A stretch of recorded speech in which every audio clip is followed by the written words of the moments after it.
think that a lot of younger women are afraid of learning these skills because they don't want to get labeled as a pick-me. But there's a big difference between being a pick-me and actually making yourself a catch and a valuable asset to whoever you're going to marry.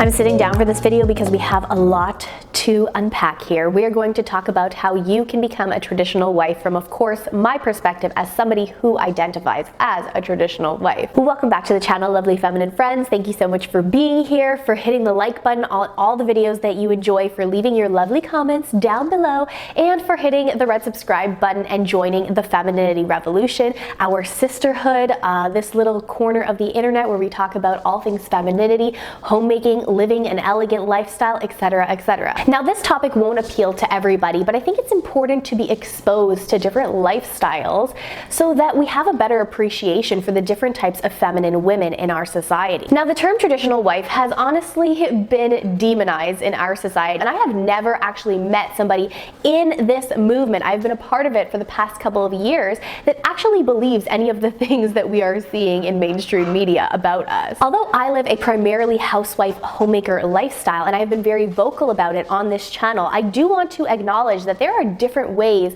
that you can become a traditional wife. It doesn't necessarily have to fit the stereotypical mold of the 1950s housewife. In fact, there are many women who perhaps work part-time or for a family business that would consider themselves traditional women. The purpose behind this message and this movement is to encourage women to live more of a home-centered lifestyle if that is something that they want. Women these days have been pushed into becoming boss babes, into validating their worth through their economic output, as you have seen me mention in countless videos in the past. Women feel as though they are stuck, as if they don't have any options. And this is the reason why myself, as well as other women on the internet, have come out and have exclaimed that they live a more traditional lifestyle, because we really truly want to give you the tools to be able to achieve your life dream. There are countless women out there telling you how you can have it all and how you can balance a career as well as family, but there aren't as many advocates for women who want to live a more home-centered life and who do want to put family at the forefront. And so there's a younger generation who feels completely lost, as if this isn't a lifestyle that is attainable anymore. And of course there are limits. We're going to dissect that in this video. Economic limits, for example,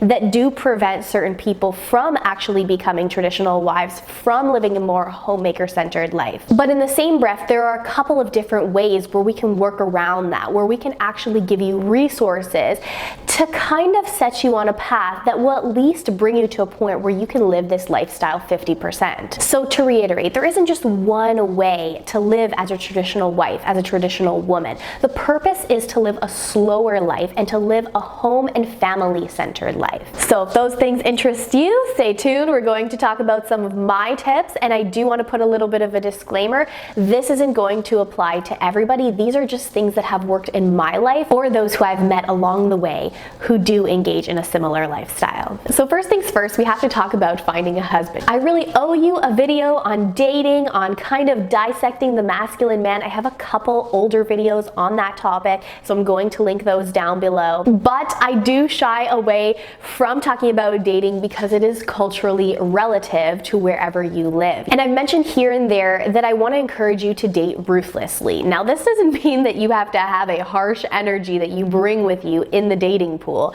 What this means is that you want to set personal limits, particularly time limits. We as women do have biological clocks. I don't want you to feel as though you are running too much out of time, because that's going to put a lot of extra stress on you.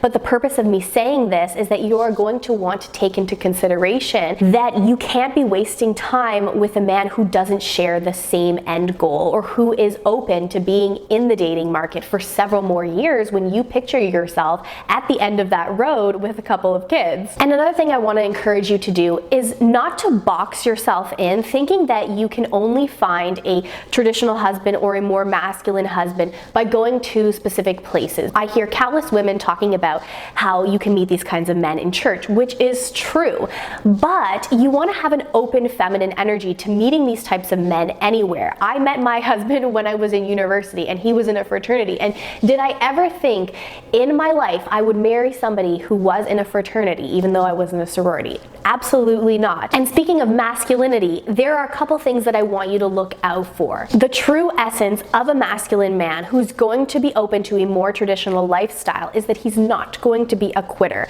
He's also going to have personal goals that don't rely on your future income. When he talks about the future and what you will have together, he isn't solely basing it off of what you are going to choose for your career path, for example. You also want to look at how he treats the women in his life. What I want you to look at is if he has women who are important to him in his life, and how does he go out of his way to help them. That was a big thing that I admired in my husband. He has a mother and a stepmother, and he takes care of both of them whenever they need something. There's a big difference between a mama's boy and somebody who is just looking out for the feminine women in his life. I also want you to look at if he has grit. How does he deal with failure? Does he use it as motivation to do better? Especially if you're dating a younger man.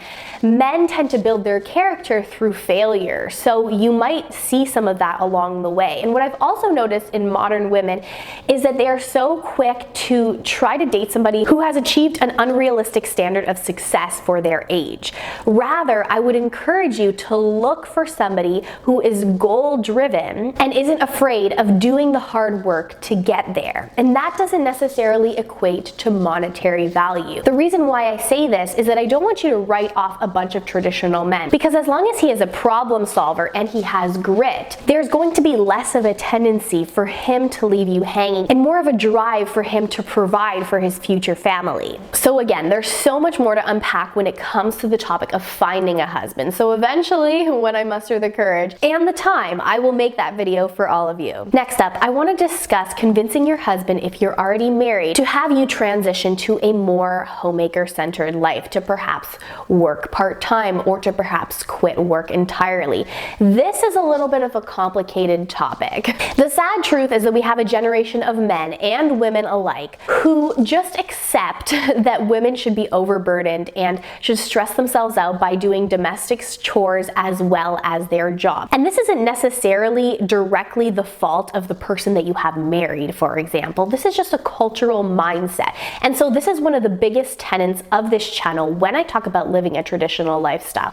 I am firmly against women overworking themselves and burning themselves out. And this is the direction that society has been taking over the past several decades. Many women are not vocal about this because we want to appear as though we have it all together. But we are doing a detriment to womankind by not acknowledging that this is a difficult lifestyle, that this is impeding our femininity, by putting up this facade, by not being honest. And so this is one of the major reasons why women get stuck in this trap of having it all, and why it isn't accepted for women to live a housewife lifestyle if that is what they choose. They are seen as lesser women because the mentality is that all these women out there are doing it all, so why can't you? You know, your husband is also in this culture, so this is the message that he is receiving as well. So really dismantling this type of thinking is going to be difficult. So what I suggest that you do is a multi-step approach. Acting as though you are a full-time housewife right now is not going to help your cause. What I would rather you do is have an open discussion with him about how this would benefit your family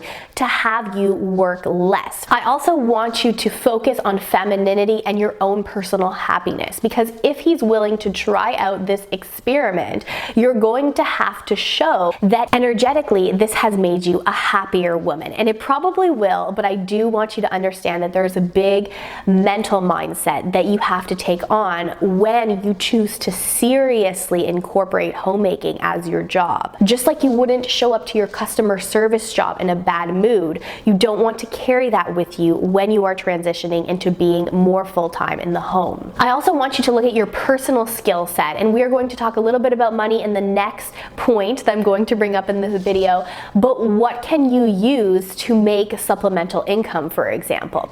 I have talked to you about before on this channel how I have tutored children over the past couple of years. I have a science background and I have a language background, so I was able to harness that to be able to get the best rates. Do you know how to sing? Do you know how to play a musical instrument? Is there a family that you can babysit for? You know, some women have started YouTube channels and they've become very successful at it. I don't make a lot of income off my YouTube channel, so I can't necessarily say that this is a part-time job for me. It's more so a hobby. But if you do find a niche and something that you're passionate about, it could truly blow up on the internet and you could become some sort of part-time influencer. There are so many different options. I don't want you to pigeonhole yourself into the 1950s stereotype of a traditional woman. I really want you to work with your husband and take it step by step, slowly, to try to figure out the best balance for you. Okay, so let's dive a little bit into money. And this is another topic where I don't necessarily dive deeply into on my channel, but for the sake of this video and actually giving you tangible advice, I'm going to do my best. Again, this is my own personal perspective and things that have worked for my husband and I, so it might not necessarily work for you. The criticism I hear sometimes is that I don't acknowledge that there's a big privilege with staying home. And so I want to make it clear that there is a big privilege to staying home, that not everybody can do it.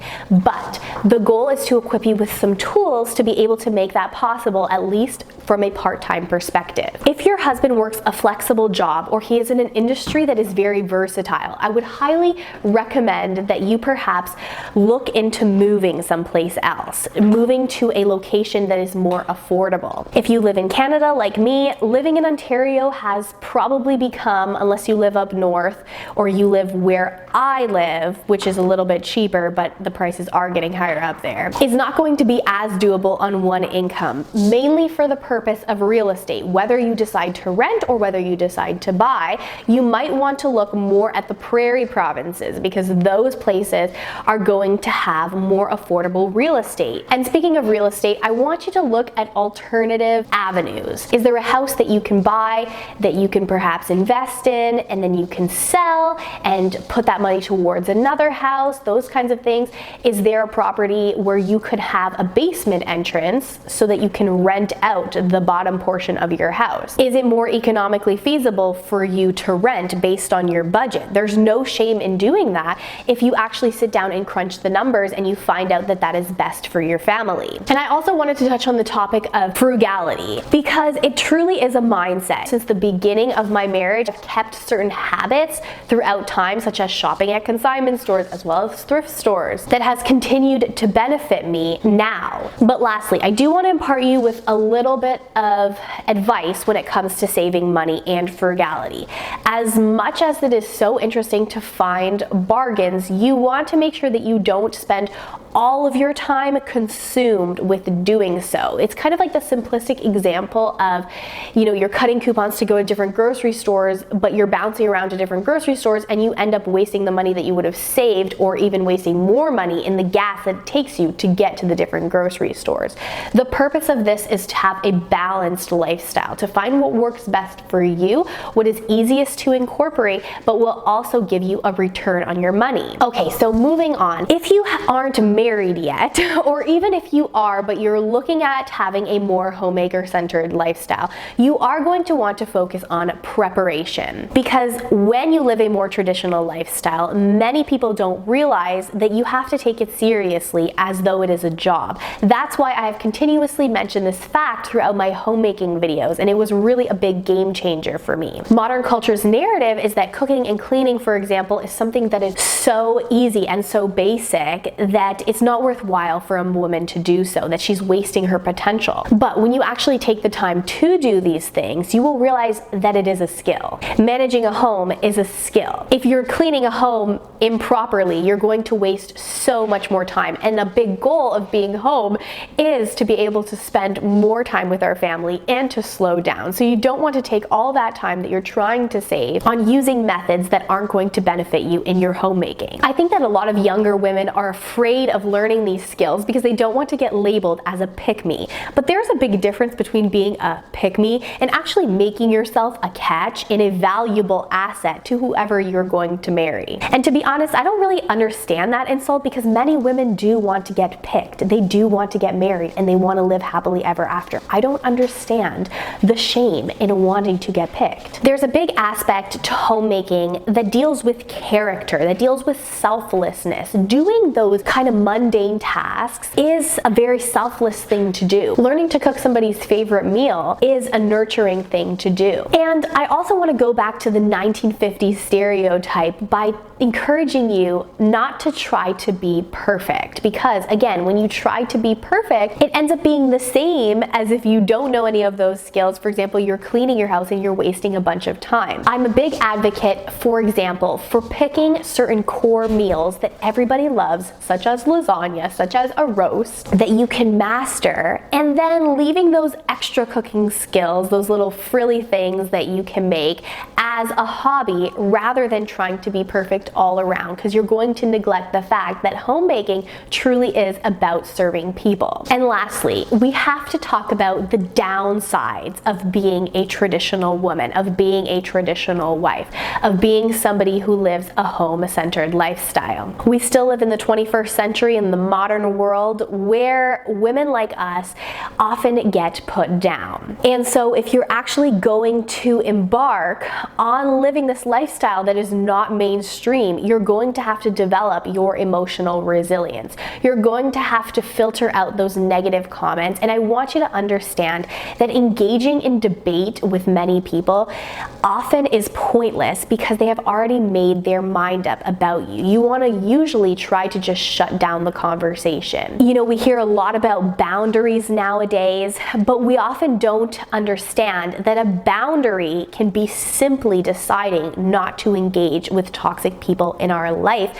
that are going to make us feel bad about our lifestyle. This doesn't mean that we can't love them for the other positive qualities that they bring, but trying to debate them is just going to create a vicious cycle of animosity. You also want to take care of your mental health, because when you stay home more so full time, you are going to kind of be isolated. And if you're an introverted person like me, you could really thrive like this, but you of course need to balance it out by having social interaction. That's a little bit hard to do with the direction in which the world has been going over the past couple of years, but that's why the online space can be very beneficial to you. Just like if you are in a traditional workplace, you have to do things to take care of your mental health, to live a balanced lifestyle. You're going to have to do the same if you want to become a traditional wife. I know for many women in this community, incorporating their faith every single day, reminding themselves of the Proverbs 31 woman, for example, helps them get that motivation and find their why to help them keep going. Again, if you worked a traditional job, I would recommend the same thing for you. I have so many friends that work in healthcare, for example, and so they have to remind themselves that it is about the patient at the end of the day. That fuels them to keep going. So those are all the topics that I wanted to talk about today with regards to how to become a traditional wife.